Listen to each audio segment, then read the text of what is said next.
Assalamualaikum warahmatullahi wabarakatuh.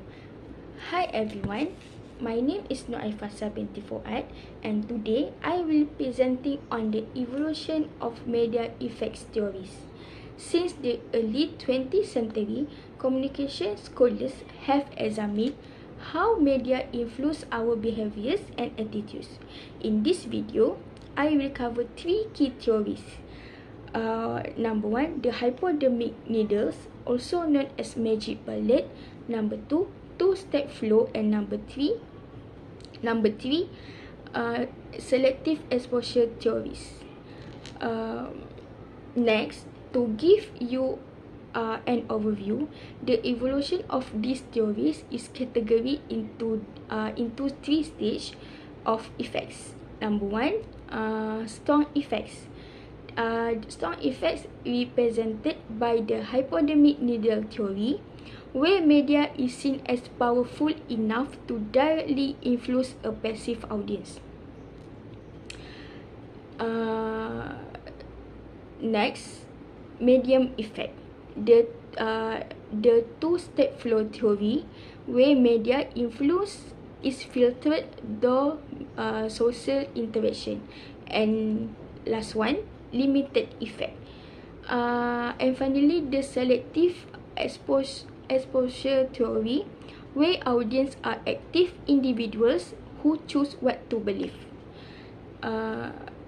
Then we go to and we move to theory breakdown, which is number one, hypodermic needle theory, magic bullet.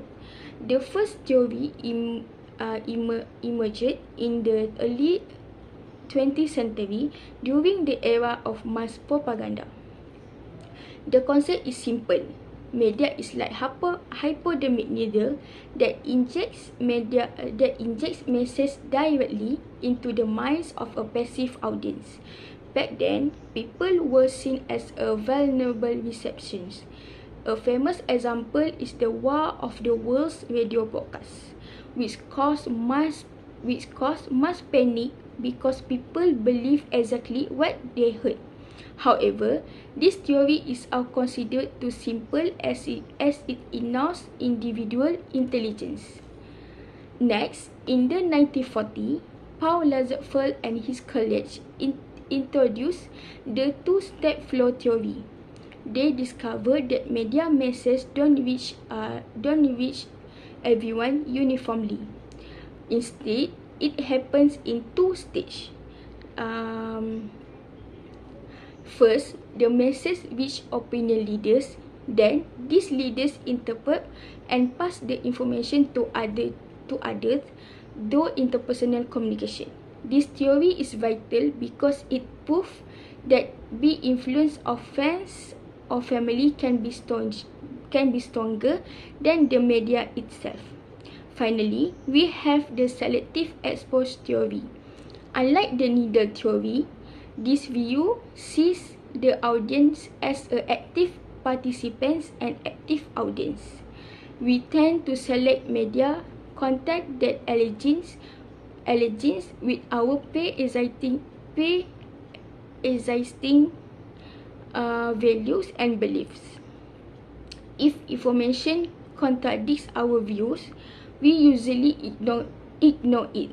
In today's social media world, this is highly relevant, as we only follow what we like, often creating echo chambers when our own opinions are just reflected back to us.